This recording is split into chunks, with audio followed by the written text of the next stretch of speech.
सावधान सुनो सुमति भवानी।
पार्वती ने जब प्रश्न किया कि महाराज साक्षात परब्रह्म परमात्मा नराकार कैसे हो जाता है, जो निराकार है वो नराकार कैसे हो जाता है, नर के आकार का कैसे हुआ, जो सबका बाप है वो किसी का बेटा क्यों बना, क्या कारण है। भगवान शंकर समझाते हुए कह रहे हैं, भगवती पार्वती राम जन्म के हेतु अनेका, अति विचित्र एक ते एका। भगवान के जन्म लेने के बहुत कारण है, बहुत अनेक हेतु हैं, पर उसमें से मैं तुमको कुछ, चलो मेरी हो रहा हो गया। कौन कहता है भगवान के सत्संग से कुछ नहीं मिलता, 3 रुपए तो हो ही गए, अभी बढ़ेगा, अभी तो आना शुरू होगा, अभी तो बढ़ेगा, अभी तो बढ़ेगा। भगवान शंकर जो प्रारंभ करते हैं, भगवती पार्वती भगवान के जन्म लेने के अनेक कारण हैं, उनमें से कुछ कारण राम जन्म के हेतु अनेका, अति विचित्र एक ते एका, पर जन्म एक दुई कहूं बखानी, सावधान सुन सुमति भवानी। पहले जैसा मत सुनना भवानी, सावधान होके सुनना। अब भगवान के अवतार की कथा कहने जा रहा हूं। मेरा परमात्मा इस धरा धाम पे क्यों आता है, नर जैसा, साक्षात नारायण नर जैसा क्यों बन जाता है, नर क्यों बनता है, उसे पृथ्वी पे आने की क्या आवश्यकता पड़ती है, उसमें 1-2 कारण मैं तुमको बता रहा हूं। पार्वती जरा सावधानी से सुनना। जन्म एक दुई कहूं बखानी, सावधान सुन सुमति भवानी। ए भवानी, ए पार्वती, जरा सावधानी से सुनना। मैं भगवान के अवतार की लीला का कथा का श्रवण कराने जा रहा हूँ। अब कहने जा रहा हूँ, देखो मेरा परमात्मा इस धरा धाम पे क्यों आया। बोले क्यों आया महाराज? बोले एक बार की बात है, द्वारपाल हरि के प्रिय दो,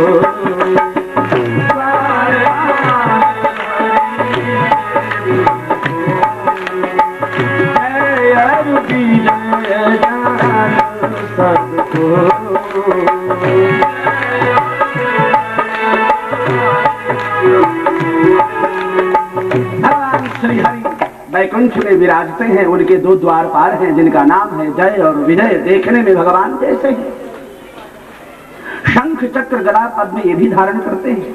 भगवान भी शंख चक्र गदा पद्म धारण करते हैं। भगवान के द्वारपाल भी शंख चक्र गदा पद्म धारण करते हैं और भगवान के द्वार पर ही हमेशा विराजमान रहते हैं। बोले तो क्या हुआ? बोले इनका नाम है जय और विजय, वैकुंठ में सदा विराजते हैं। बोले क्या हुआ? बोले इनको किसी का श्राप नहीं। अरे मारा, भगवान के द्वारपालों को भी किसने श्राप दे दिया? वो बोले साधु महात्माओं ने। बोले साधु महात्माओं में भी इतनी शक्ति कि भगवान के द्वारपालों को श्राप दे दे, लेकिन हुआ क्या था? अब श्राप देने का कोई कारण होगा? बोले हाँ, कारण हुआ था। वो महात्मा कौन थे जिन्होंने भगवान के द्वारपालों को श्राप दे दिया? भले वो और कोई साधारण महात्मा नहीं थे, साक्षात ब्रह्मा जी के पुत्र थे, सनक, सनंदन, सनत कुमार और सनातन। चारों भाई बड़े ही भगवान के अनन्य प्रेमी। देखने में बहुत साल के हैं ये, लेकिन बच्चे जैसे लगते हैं। रूप धरे जनुचारी वेदा, देखने में ऐसे लगते हैं जैसे 4 वेद साक्षात रूप धारण करके आए। कोई वस्त्र नहीं पहनते क्योंकि ये बालक ही रहते हैं। इनका एक ही काम है, आशा बसन व्यसन यह तिन्हीं, रघुपति चरित होई तह सुनहि। जहां भी भगवान की कथा होती है, ये चाहे जितना दूर हो भगवान की कथा, ये पहुंच जाता है और वहां जाकर के सबसे पीछे बैठ करके तन्मय और तल्लीन होकर भगवान की कथा सुनते। और महाराज कोई कथा कहने वाला ना हो तो? बोले अगर कोई कथा कहने वाला ना हो तो उन चारों भाइयों में से ही एक भाई भगवान की कथा कहने वाला वक्ता बन जाता हो, 3 भाई श्रोता बन के कथा सुनते। आशा बसन व्यसन यह तिन्हीं, रघुपति चरित हो ही तह सुनहि। आशा भी भगवान के चरित्र से, वसन भी भगवान के चरित्र से और व्यसन भी भगवान के चरित्र से। आप समझो, जो आशा है, लगाव है, वो भगवान के चरित्र से। वसन कहते हैं वस्त्र को, कोई वस्त्र पहनते ही नहीं। व्यसन कहते हैं नशा को, इनका एक ही नशा है, भगवान का नाम लेना और भगवान के चरित्रों का रसास्वादन करना। ये नशा है। हमारे आपके जीवन में नियम है कथा सुनना। ये नियम जब नशा बन जाए फिर मजा आ जाए। हम लोग नियम पालन करते हैं और नियम कभी कभी छूट भी जाता है, लेकिन जब नशा खोर हो जाए फिर वो रह नहीं पाएगा। नियम तो किया पालन नहीं किया, लेकिन जब नशा खोर हो जाए, नशा के बिना न रहा जाए, वो जहां पता पड़ जाए कि मेरी नशे की चीज वहां मिलती है, वहां पहुंच जाए। आशा बसन व्यसन यह तिन्हीं, और रघुपति चरित हो ही तह सुनहि। भगवान के चरित्रों का रसास्वादन करते हैं, ध्यान करते हैं, हमेशा गाते रहते हैं, भगवान के चरित्रों का गुणगान करते रहते हैं। एक बार महात्माओं के मन में आया कि अरे भाई, पृथ्वी पे विचरण करते करते बड़े साल हो गए, जिनकी कथा करते हैं उनके दर्शनों की अभिलाषा हो रही है, चलो वैकुंठ में भगवान का दर्शन करें। और ये चारों भाई सनक, सनंदन और सनत कुमार, ये कहीं भी जाना चाहे जा सकते हैं, इनको कोई रोक टोक नहीं। मन बना ले वैकुंठ में जाना है तो वहां भी जाएंगे, स्वर्ग में जाना है तो वहां भी, मर के नहीं, सब शरीर मर्जी हुआ चल पड़े। कैसे जाते होंगे? संकल्प शक्ति इतनी मजबूत होती है, सशक्त होती है कि जो सोचा वो होना शुरू हो गया। मन से सोचा कि वैकुंठ में चले और चलने प्रारंभ हो गए। मन में आया कि चलो आज वैकुंठनाथ के दर्शन करते हैं। हाँ, ये तो बड़ी अच्छी बात है, चलो। और ये सभी महात्मा, इनका एक ही मंत्र है और मंत्र रखते हुए चल पड़े भगवान वैकुंठ के धाम में भगवान के दर्शन करने के लिए। और ये मंत्र क्या रखते हैं? हरि शरणम हरि शरणम हरि शरणम हरि शरणम हरि शरणम हरि शरणम हरि शरणम हरि शरणम हरि शरणम हरि शरणम हरि शरणम हरि शरणम हरि शरणम हरि शरणम हरि शरणम हरि शरणम हरि शरणम हरि शरणम हरि शरणम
शरणम का जाप करते हुए सनक सनंदन सनत कुमार और सनातन पहुंच गए वैकुंठ धाम में।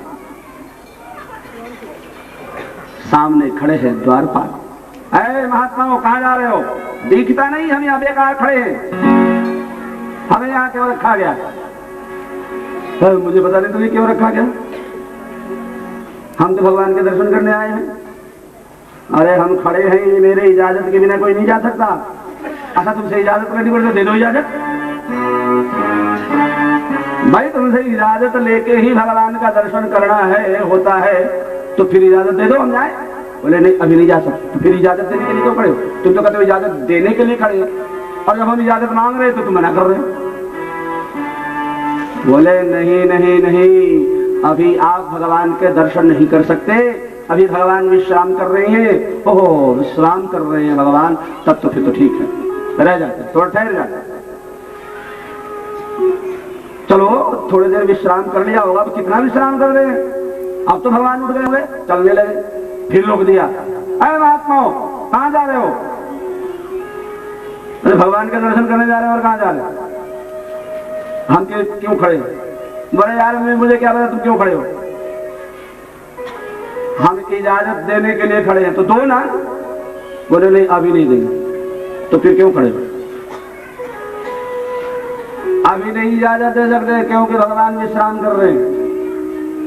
अच्छा, अभी भी विश्राम कर रहे हैं, तो चलो ठहर जाते। थोड़ा ठहर के फिर उठे चारों भाई।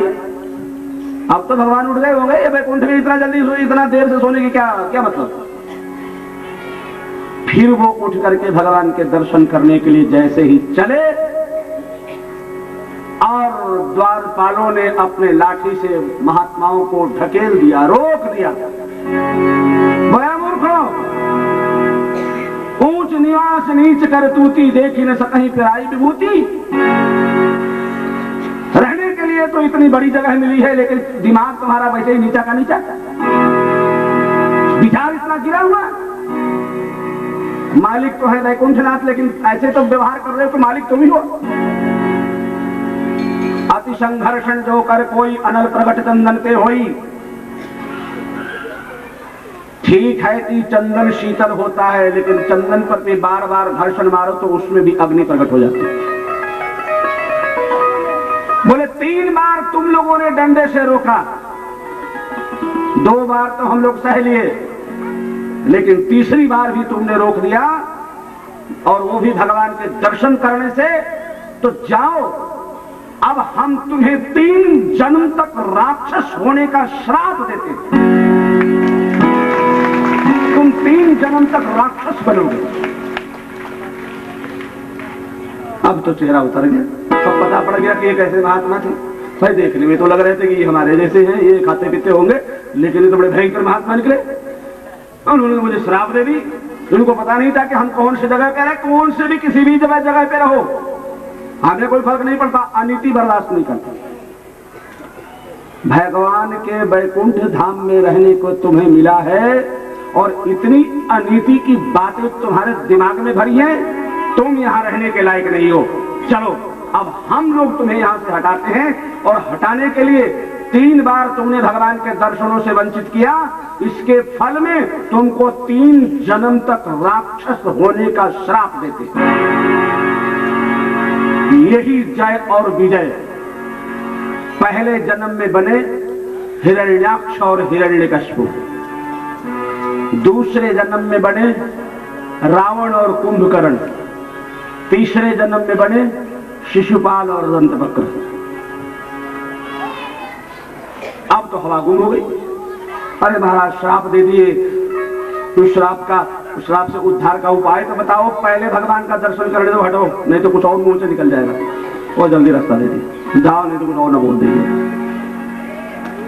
अंदर गए, वहां श्री हरि विराजमान है। आओ महात्माओं, आओ आओ, बैठ विराजो।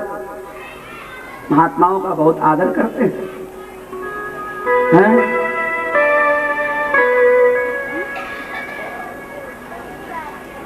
महात्माओं का मेरा बच्चों को संभाल कर रखा।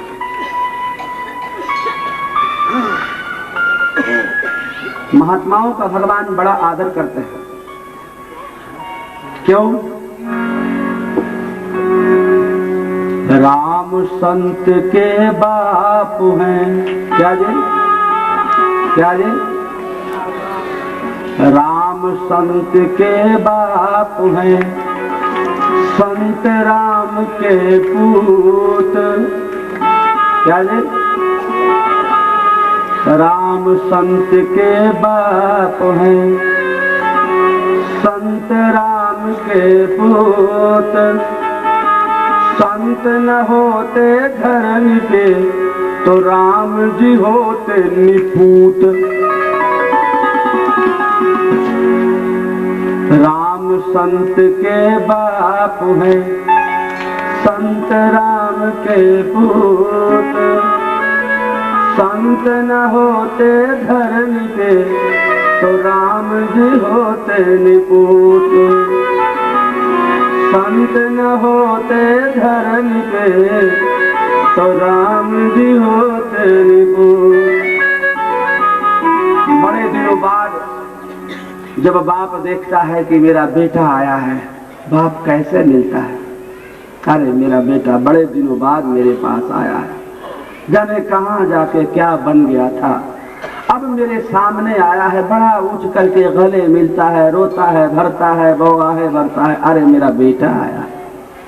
क्योंकि संत जो है राम के पूत हैं, और भगवान ने देखा ये मेरे पूत आए, और ये मेरे द्वारपाल मेरे से मिलने के लिए मेरे पुत्रों को ही रोक रहे थे। संत से भी गलती होती है, संसारियों से भी गलती होती है। संसारियों से गलती होती है, गलती करने के बाद ये गलती स्वीकार नहीं करते। संत से कोई गलती हो जाए तो बार बार भगवान से माफी मांगते हैं, प्रभु मेरे से ऐसी गलती क्यों हो गई। भगवान से जाके पूछते हैं, महाराज दर्शन की तो बात में होगी, पहले ये बताओ कि वैकुंठ में आने के बाद भी हम लोगों को क्रोध क्यों आया? क्योंकि क्रोध आना भी एक गलती ही तो है। अब क्रोध आना भी भगवान से जाकर के माफी मांगा है। प्रभु पहले आपसे माफी मांगते हैं कि वैकुंठ में आने के बाद भी हमें क्रोध क्यों आया? बोले देखो, संतों के जो दिल में आता है वो मेरी ही प्रेरणा होती है। पूर्व प्रेरक रघुवंश विभूषण, जो भी संतों के मन में आए समझो भगवान कह रहे वही आएगा, और मान लो जल्दी। बोले महाराज तो क्या संतों से गलत काम करवाते हो क्रोध दिलवा के? अरे जब मैं गलत करवा लो तुम कर दो। बोले महाराज आपको तो मेरे अंदर पवित्र भावना पैदा करना चाहिए, आपने गुस्सा क्रोध क्यों भर दिया? बोले वो मेरी इच्छा थी। बोले आपकी इच्छा क्यों हो गई थी? बोले मेरी इच्छा यूं हुई कि अभी ये मेरे द्वारपाल हैं, मैं एक बार नहा के आ रहा था अपने बाथरूम से। अब भगवान को बाथरूम होगा कि नहीं ये मत पूछना कि उनको भी क्या बाथरूम होता है। हाँ नहीं तुम्हें चक्कर में पड़ जाऊंगा। बोले बाप के तो भाई तुम्हारे यहाँ बाथरूम तो भगवान को नहीं होता होगा भाई। अब उनका बाथरूम कैसा होता होगा ये वो जाने। बोले बाप के भगवान नहा करके आ रहे थे, स्नान करके आते, तो कपड़े भी ठीक से पहने नहीं। कभी कभी आप भी ना बाथरूम से तौलिया पहन के ही आंगन में घूमने लग जाते हो ना, हो जाता तो। अरे वो मेरा शर्ट कहाँ है, वो मेरी कमीज कहाँ है, और तौलिया में ही पूरा चक्कर लगा देते हो पूरे घर में। कभी हो सकता है भगवान का पीताम्बर किसी और उसमें रखा हो, अंदर कपड़े लेके न गए हो, तो भगवान ठीक से कपड़े नहीं पहने थे और नहा करके यूं ही आ गए बाहर। द्वारपालों ने देखा, अरे इतने हट्ठे कट्ठे हैं ये, अरे बड़े सुंदर लग रहे, क्या बात, अब बड़े हट्ठे कट्ठे पर रोज जिम जाते होंगे ये, अब क्या बॉडी है भगवान के।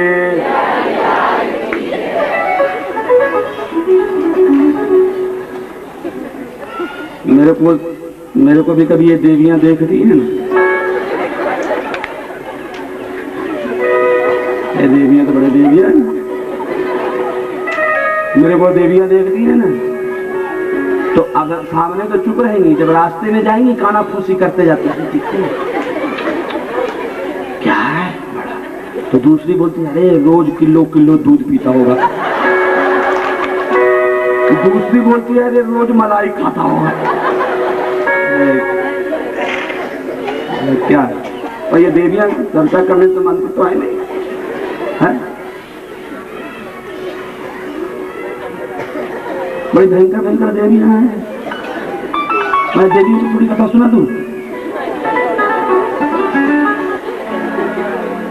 सुना देता हूं। मैं एक बार गा रहा था, खूब दूर से जैसे बोलते हैं ना आलाप भरते हैं, तो एक देवी आकर रोने लगी,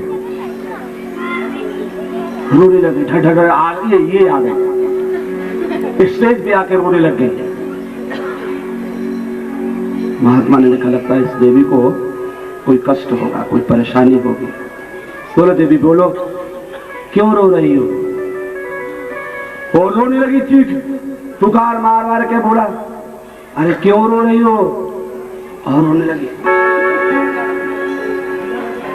बोले महाराज आप दिखते तो बड़े सुंदर हो, तो मेरी सुंदरता से तेरे को दुख हो रहा है, कोई तकलीफ हो रही है, तुम्हें रो क्यों रही है? बोले रो रहे, अब ऐसा महात्मा कहाँ मिलेगा? क्यों? बोले वो जो मेरा भैंस और वो गाय का जो बच्चा है ना, गाय का जो बच्चा होता है, वो गाय का बच्चा मरने से पहले तुम्हारे जैसे चिल्ला रहा था, ऐसे वो जोर से आलाप भर रहा था और आलाप भरते मर गया। अब मैं देख रही हूँ कि तुम भी वैसे ही चिल्ला रहे हो, तो मैं सोच रही हूँ कि ये अब ऐसा महात्मा कहाँ मिलेगा। उसको लगता है कि मैं भी मर जाऊंगा। महात्मा ने कहा, अरे महात्मा को मरने की बात करती है, महात्मा को मरने की बात करती है, वो नरक में जाएगी, नरक में जाएगी। जानते हो क्या कहती है? महाराज मुझ गरीब को नरक कहाँ नसीब, वो तो आप जैसे महापुरुषों को मिलता है। मानो नरक भी कोई बहुत बड़ी चीज हो, तो इतनी पगले। अरे तेरे को कथा सुनाया, भक्ति की बात सिखाई, तूने तो एक जितेजी मार दिया और नरक में भी भेज दिया। कैसी देवी है? उसको लगता है कि नरक भी कोई बहुमूल्य चीज होता है। सो कह रही है कि महाराज नरक मुझ गरीब जैसे व्यक्ति को कहाँ मिलता है, वो तो आप जैसे महापुरुषों को मिलता लो, कोई बहुमूल्य चीज। अरे देवी बड़ी भयंकर देवी है, तेरे यहाँ कथा सुनाने आया, तू मुझे मार भी नहीं है, नरक में डाल रही, ऐसी देवी है? देखते दिखते में देवी है, बड़ी विचित्र होती है। वो देखा, द्वारपालों ने देखा, अरे भगवान तो बड़े हट्ठे कट्ठे लग रहे हैं। हाँ भाई देखने में तो लग रहे हैं, तो ये हट्ठा कट्टा शरीर किस काम का? इनसे जरा लड़ाई होती तो मजा आता है जी। अरे हट्ठा कट्टा हो तो थोड़ा लड़े भिड़े तो अच्छा लगता है। अब यूं चूचा पे सोए रहते हैं, सोए रहते हैं, सांप पे सोए रहते हैं। अरे थोड़ा लड़ते भिड़ते कुश्ती होती तो मजा आता। भगवान अंतर्यामी समझ गए कि मेरे सेवकों को, मेरे द्वारपालों को मुझसे लड़ने की इच्छा उत्पन्न हो रही है। बेशक चाहे लड़ने की इच्छा क्यों न हो, मैं अपने भक्त की हर इच्छा पूरी करता हूं, लेकिन अभी ये मेरे द्वारपाल हैं, मेरे सेवक हैं, मैं इनका स्वामी हूं, और स्वामी और सेवक में लड़ाई हो तो मजा नहीं आएगा। इनके मन में मेरे से लड़ने की बात आ गई है तो अब लड़ाई होगी, युद्ध होगा, लेकिन इनको भी बनाएंगे राजा और हम भी बनेंगे राजा, और राजा राजा में लड़ाई हो तो फिर कोई जीते चाहे हारे। इसलिए हमने महात्माओं, अब हम डायरेक्ट तो इनको कह नहीं सकते कुछ, क्योंकि इनके मन में आ गया है तो हम क्या कहेंगे, चलो तो लड़ लेते? नहीं नहीं, ऐसे तो कह नहीं सकते। हमने फिर एक प्लानिंग की, एक योजना तैयार की। योजना क्या तैयार की कि इनको कैसे अपने पास से हटाएं, क्योंकि अब इनके दिल में मेरी भक्ति की नहीं, मेरे से लड़ने की इच्छा उत्पन्न हो रही है। और अब जब मेरे से लड़ने की इच्छा उत्पन्न हो रही है तो अब इनको अपने पास से धीरे से हटाएं। कैसे हटाएं? वो मैंने पृथ्वी पर तुम महात्माओं के दिल में प्रेरणा किया यहां आने के लिए, और यहां आकर के मैंने, अगर मैं क्रोध में कह देता कि मैं तुमसे लड़ूंगा और ये माफी मांग लेते तो मैं तो माफ कर देता है, लेकिन मेरे भक्त ने जो कहा उसको मैं टाल नहीं सकता हूं। प्रबल प्रेम के पाले पड़कर प्रभु को नियम बदलते देखा, अपना मान चले टल जाए पर भक्त का मान न टलते देखा।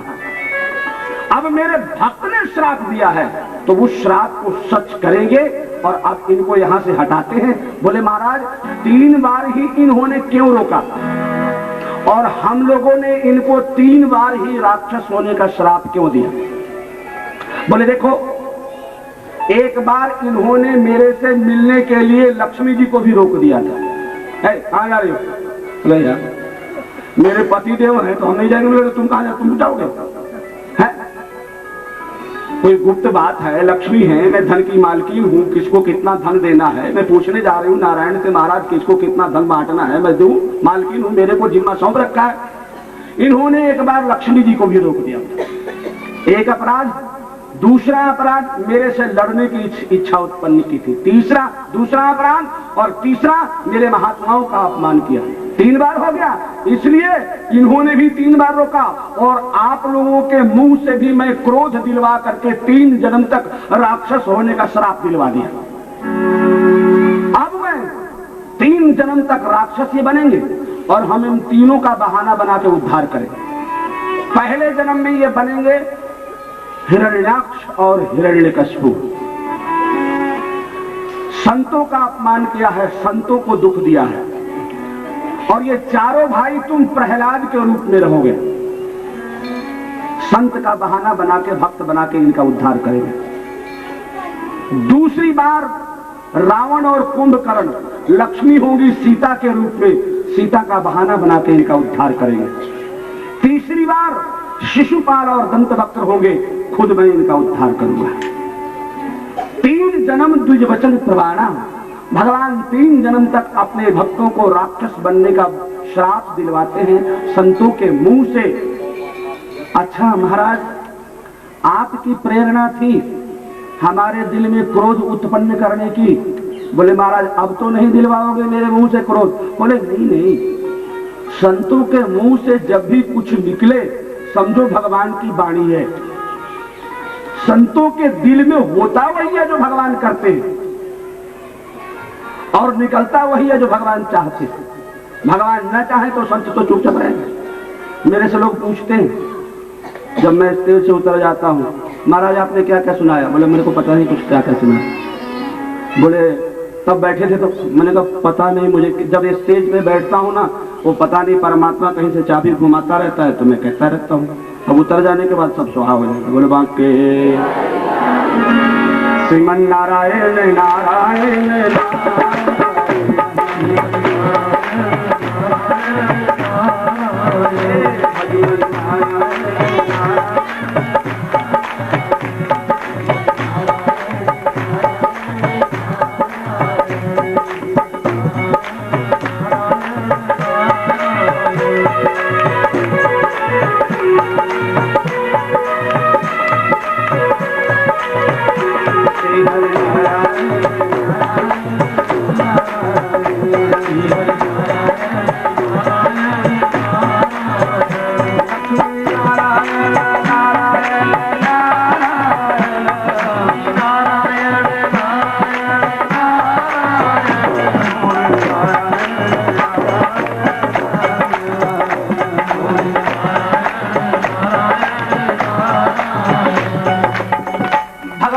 प्रेरणा से संतों के मुखार बिंद से निकले हुए श्राप के कारण दिन बीता, समय बीता, युग परिवर्तन हुआ, सतयुग का समय आया और वो सतयुग में बने दोनों द्वारपाल जय और विजय, हिरण्याक्ष और हिरण्यकश्यप। हिरण्याक्ष को भगवान ने मारा, रूप धारण करके मारा, और हिरण्यकश्यप को चारों भाई प्रहलाद के रूप में है।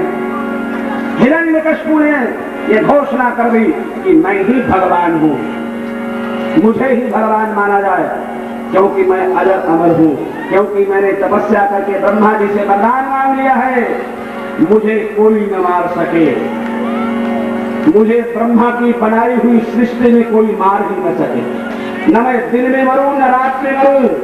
और जब ऐसा वरदान मिल गया, वरदान मिलने के बाद उसने तबाही मचाने शुरू कर दी, पूरे पृथ्वी पर जंगल राज हो गया, और तो और सबसे पहले भक्त को सताना शुरू किया। अरे मेरे यहाँ बड़ा भक्त उत्पन्न हुआ है, ये किसका नाम लेता है? मेरा नाम लेता होगा इसलिए भक्त है।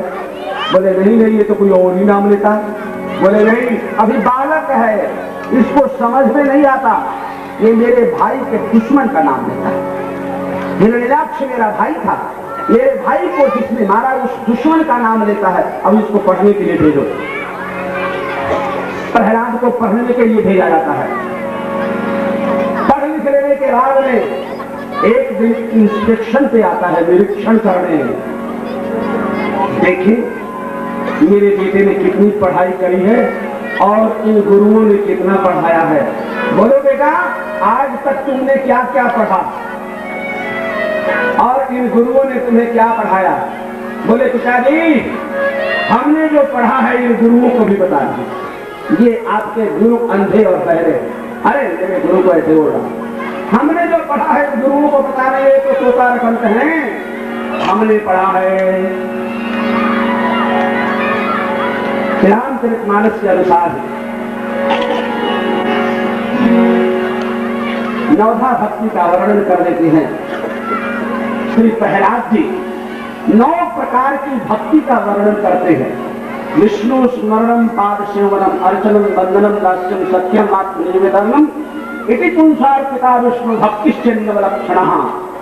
9 प्रकार की भक्ति का वर्णन करते हैं। अरे ये सीखने के लिए तुमको भेजा था, ये नहीं सीखने के लिए चलो अब मैं घर में तुमको मैं सिखाऊंगा। जहां भी भक्तराज प्रहलाद रहे वहां भी वो उसको उल्टी सीधी सिखाता रहे। लेकिन किसी शायर ने कहा है, हमने तुमको चाहा है लाखों में कहेंगे, हमने तुमको चाहा है लाखों में कहेंगे। अब इस दिल में परमात्मा का नाम है, हम लाखों की भीड़ में भी यही कहेंगे, क्योंकि हमने परमात्मा के नाम को चाहा है, चाहे जीवन रहे चाहे जाए। भक्तराज प्रहलाद को सताना शुरू किया। कैसे कैसे सताया, बहुत बार सताया। मैं जरा इस प्रसंग को संक्षेप करूं।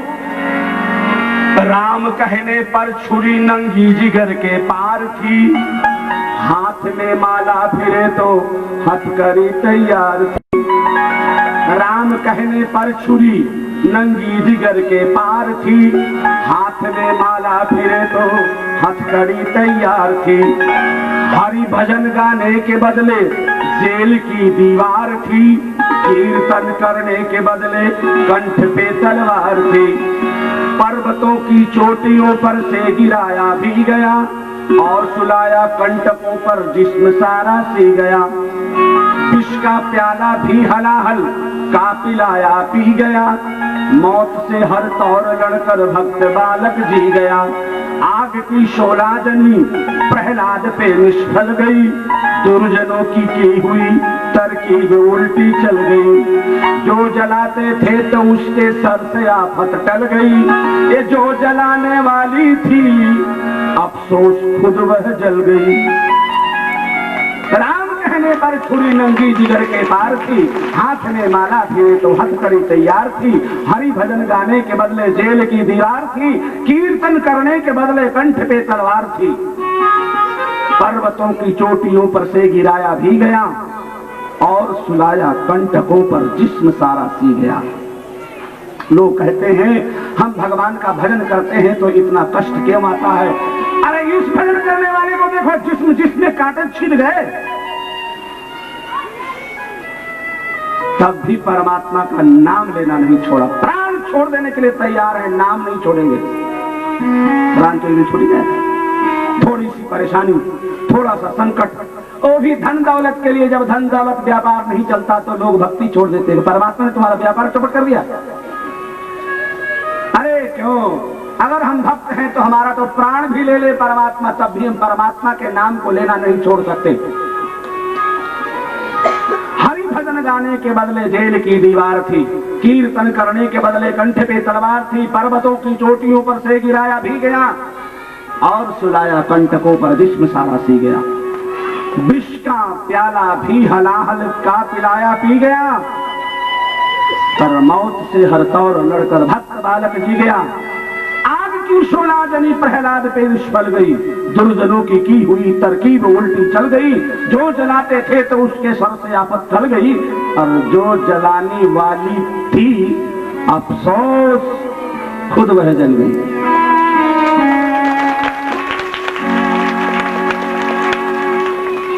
होलिका ने कहा, अब होली आने वाली, भैया क्यों परेशान हो रखे हो, ये तुमसे नहीं मरता, लाओ इसको अग्नि में डाल दो। बोले अग्नि में जाएगा कैसे, भाग जाएगा।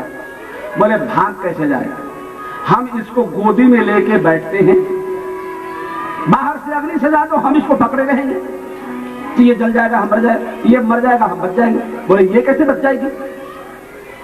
होलिका को एक शॉल दिया था ब्रह्मा जी ने कि ये ओढ़ करके अगर कोई व्यक्ति अग्नि में भी बैठ जाए तो उसको अग्नि का प्रभाव नहीं पड़ेगा। होलिका ने वो शॉल ओढ़ करके बैठ गई और गोदी में प्रहलाद को बैठा लिया। भीषण अग्नि लगाई गई, अग्नि प्रज्वलित कर दी गई। आज मेरे भक्त का मैंने प्रण किया है कि बाल न बांका हो सके जो जग बैरी होए। भगवान का सिंहासन हिलने लगा। मेरे भक्त का एक बाल भी जल गया तो मैं मुंह दिखाने के काबिल नहीं रहूंगा। हिलने लगा भगवान का सिंहासन। आज मैं अपने भक्त के रक्षा की क्या यत्न करूं, क्या उपाय करूं। भगवान अंतर्यामी सोच रहे हैं, एक तरफ ब्रह्मा के वरदान की रक्षा करनी है तो दूसरे तरफ में अपने भक्त के प्राणों को बचाना है। भगवान श्री हरि ने कहा, ओहो अब तो भीषण अग्नि प्रज्वलित हो चुकी है। ऐ पवन देवता, मेरे भक्त का एक बाल भी जल जाए तो मैं सारे ब्रह्मांड को जला के राख कर दूंगा।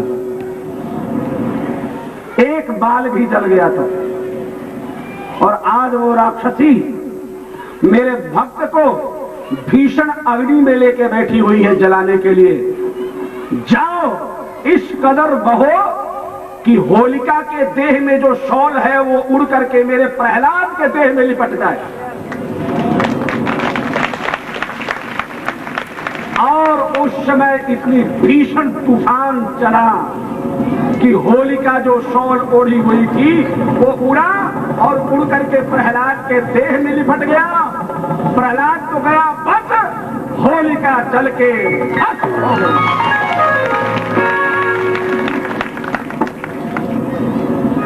डूबतों को बचा लेने वाले ये मेरी नैया है तेरे हवाले। डूबतों को बचा लेने वाले मेरी नैया है तेरे हवाले। डूबतों को बचा लेने वाले वो मेरी नैया है तेरे हवाले। डूबतों को बचा लेने वाले मेरी नैया है तेरे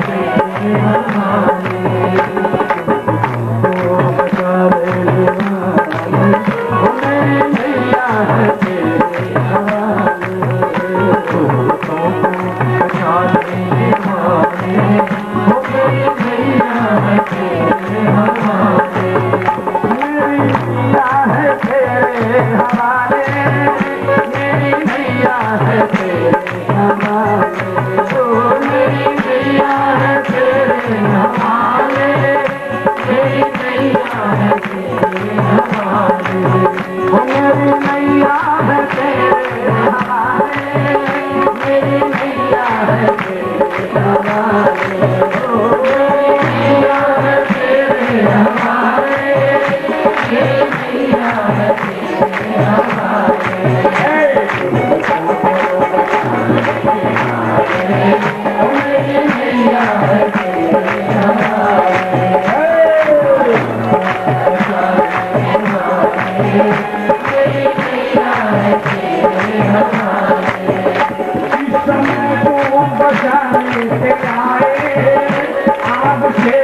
का एक बाल भी बांका जलना नहीं चाहिए। बाल न बांका होई सके जो जग बैरी होए। सारा संसार भी दुश्मन बन बैठे तब भी जो मेरा भक्त होता है उस भक्त का एक बाल भी बांका कहते, टेढ़ा नहीं होने देते। आज मेरे भक्त के ऊपर बड़ा भारी संकट आने वाला है और भीषण अग्नि प्रज्वलित हो गई, अग्नि धधक रही। पवन देवता इतने जोर तूफान से बहे कि होलिका के देह में जो लपेटी हुई शॉल थी वो प्रहलाद के देह में लिपट गई और वरदान भी सच हो गया, भगवान के भक्त की रक्षा भी हो गई। बाद में जब सारा स्वाहा हो गया, लकड़ी जल गई, हिरण्यकश्यप खड़ा होके देख रहा, अरे होलिका मेरी बहन, अब तो मेरा आंखों का किरकिरी, आंखों को दुख देने वाला मेरा दुश्मन तो जल गया। प्रहलाद ने कहा, पिताजी मैं तो ठीक ठाक हूं, अपनी बहन को इस रात में खोज लो, पता नहीं इसमें कहीं चली गई। अरे मेरी बहन का क्या हुआ? बोले तेरी बहन का जो होना था वही हुआ। बड़े गरूर में थी कि हमने वरदान पाया हुआ है, मेरा तो अग्नि भी जला, हमको अग्नि भी नहीं जला पाएगी। आज उसका वरदान का सच हो गया और अग्नि भी जला के राख कर दी। बोले तो ऐसा नहीं मानेगा, अब तो मैं तेरे को अपने हाथों से मारूंगा। अपने ही बेटे को अपने हाथ से मारने की तैयारी करता है।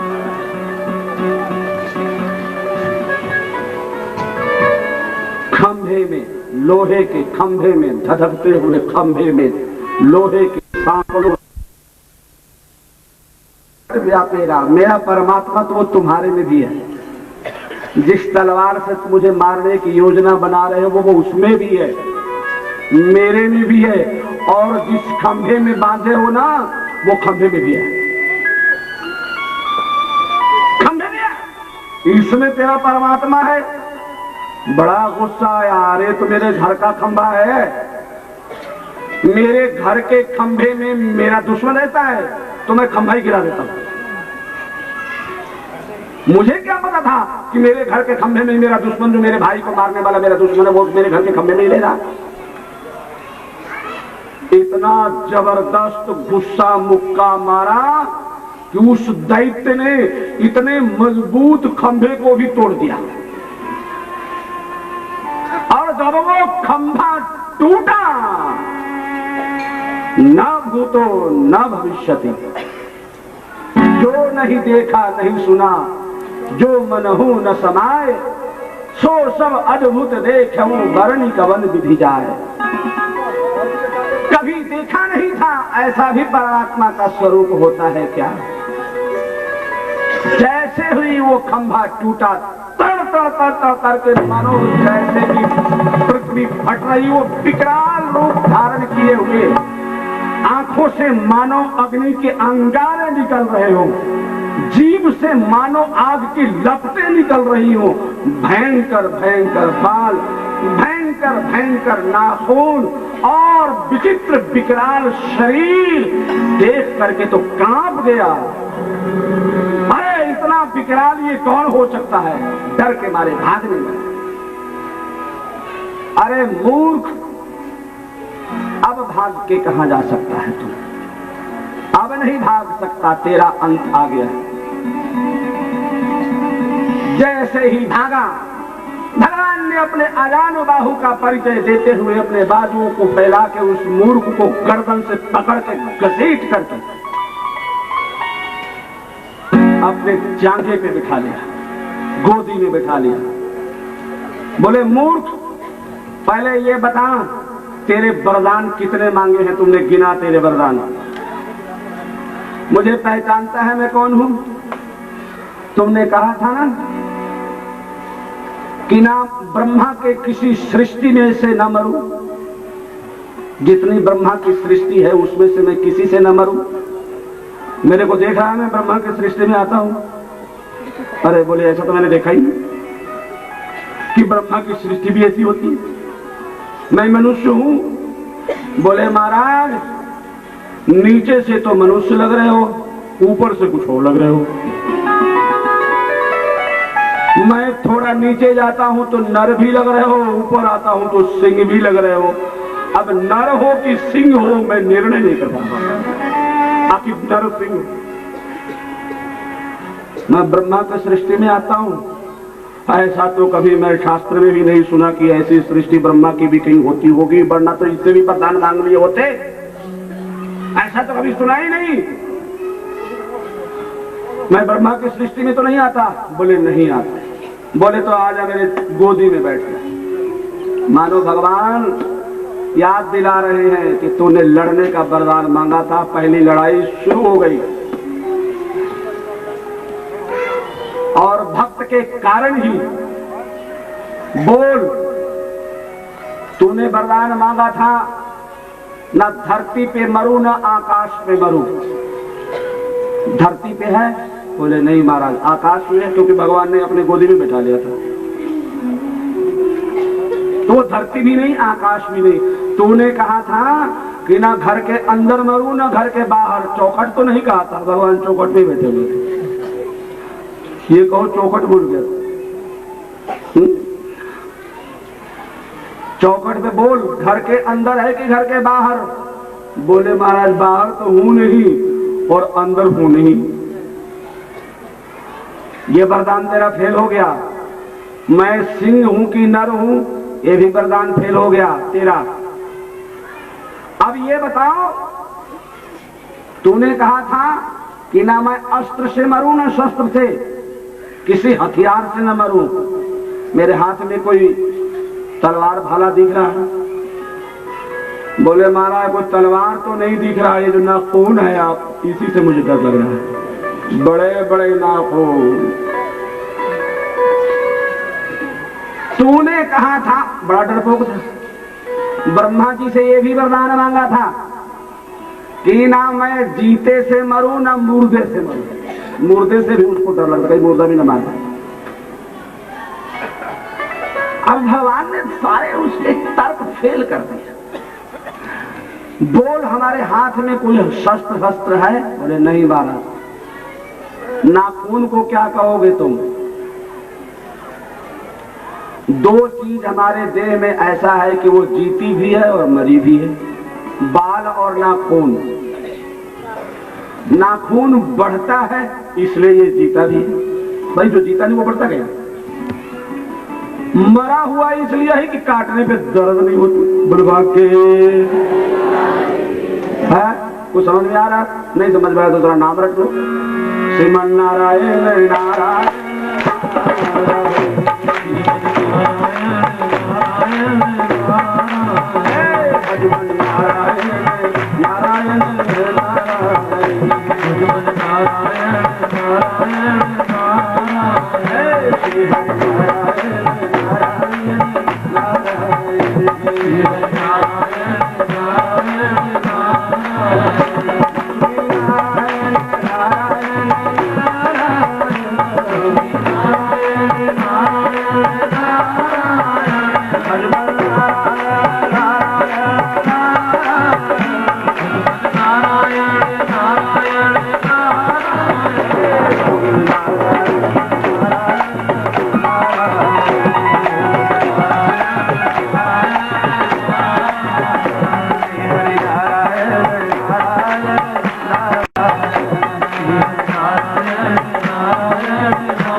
तुमने कहा है कि ना मैं जीते से मरूं ना मुर्दे से मरूं। ना खून ना जीते में आता है ना मुर्दे में आता है। तैयार हो जा, तेरी मौत आ गई। प्रहलाद तालधारी तरलगतितया चोद्धव कांशधारी। प्रहलादास्ति यदीश्वरो बदहरी सर्वत्र में दर्शयन स्तंभे चैवमिति ब्रुवन्ति वसुरं तत्रा विषादिधरी। वक्षस्तस्य विदारयन् निज नखैर वात्सल्यमापादयन् आर्तत्राण परायणस्य भगवान नारायणो में गतिः। प्रहलादास्ति यदीश्वरो बदहरी सर्वत्र में दर्शयन्। तुमने प्रहलाद को कहा था तेरा ईश्वर कहाँ है? मैं प्रहलाद का ईश्वर हूं, तेरा काल हूं, प्रहलाद का ईश्वर हूं। बक्षस्तस्य विदारयन् निज नखैर् वात्सल्यमापादयन्। आर्त त्राण परायणस्य भगवान नारायणो में गति। शास्त्रकारों ने उस मर्मांतक दृश्य का बड़ा ही अद्भुत विचित्र वर्णन किया है। परमात्मा इतनी जोर की लपटें निकल रही थी, जीभ लपलपा रहे थे, आंखों से क्रोध के अंगारे निकल रहे, मानो इसको इतना देर मैं जीवित क्यों छोड़ रहा हूं, अभी की अभी क्यों नहीं मार दे रहा हूं, क्योंकि इसे पूछ करके इसका सर्टिफिकेट लेना है कि तेरा वरदान तो कोई आड़े नहीं आ रहा। और जब सारा क्लैरिफिकेशन कर लिया, सब कुछ निर्णय कर लिया कि तेरा वरदान कोई आड़े नहीं आ रहा है, तो भगवान श्री हरि बक्षस्तस्य विदारयन् निज नखैर्, दोनों हाथ के लंबे लंबे नाखून उस हिरण्यकश्यप के छाती में चुभोया और मार डाला उसकी छाती को।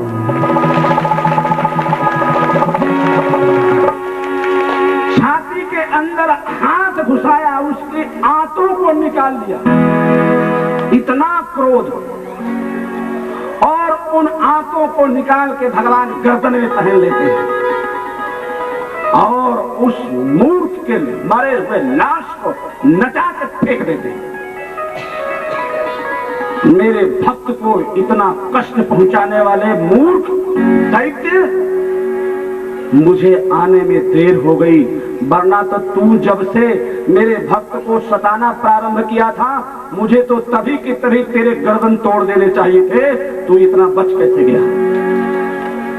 बक्षस्तस्य विदारयन् निज नखैर् वात्सल्यमापादयन् आर्त त्राण परायणस्य भगवान नारायणो में गति। जिस समय भगवान श्री हरि नरसिंह भगवान हिरण्यकश्यप के छाती में और छाती को फाड़ने के लिए अपने दोनों हाथों को घुसाया और छाती को जब फाड़ा,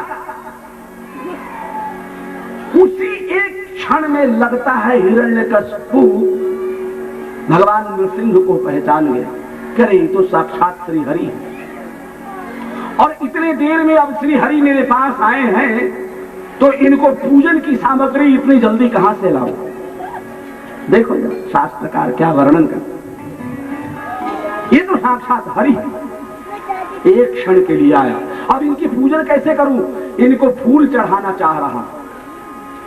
और भगवान हिरण्यकश्यप ने जब छाती फाड़ा तो खून के छींटे निकले बड़े जोर से और भगवान के मुंह पे बूंद बूंद से लग गए। शास्त्रकारों ने कहा मानो हिरण्यकश्यप को गुलाब के फूल नहीं मिले, अपने खून के कतरे से श्री हरि की पूजन करके अपना जीवन धन्य कर लिया। आज मेरे परमात्मा को लगा है कि लाल गुलाब सब जगह लगे हुए, खून के कतरे से पूजन किया है, एक क्षण के लिए पहचान गया। बक्षस्तस्य विदारयन् निज नखैर् वात्सल्यमापादयन्। वात्सल्य भगवान अपने भक्त की रक्षा करने के लिए क्या क्या नहीं बन जाते हैं, क्या क्या नहीं करते हैं। अपने भक्त की रक्षा में सूअर बन जाते हैं, अपनी शकल बिगाड़ लेते हैं। जो अपराध भगत कर करई, राम रोष पावक सो जरई। भगवान कहते हैं कोई मुझे भला बुरा कह दे, मैं वो सहन कर लेता हूं, लेकिन मेरे भक्त को कोई कुछ कहता है वो मेरे से बर्दाश्त नहीं होता। तुलसी या गरीब के हर के सही न जाए, वो मैं नहीं सह पाता हूँ। और वो अपने घर का चाहे ब्रह्मादियों में उसको दंडित करता हूँ, और मैं कृष्णावतार में दिखा चुका हूँ। बक्षस्तस्य विदारयन् निज नखैर्। प्रहलाद जी सब देखे जा रहे हैं आज क्या हो रहा है। सहनी सहनी आंखों से, सहमे सहमे दिल से, खून से सना हुआ हाथ, पूरे शरीर में खून के धब्बे और छींटे लगे हुए भगवान नृसिंह के, और उस खून से सने हुए हाथ को प्रहलाद को बुलाते हैं, बेटा आओ इधर आओ। खून से सना हुआ हाथ है, कोई कपड़ा भी नहीं जो पोंछ लेते, प्रहलाद के सिर पे हाथ फेरते हैं। बेटा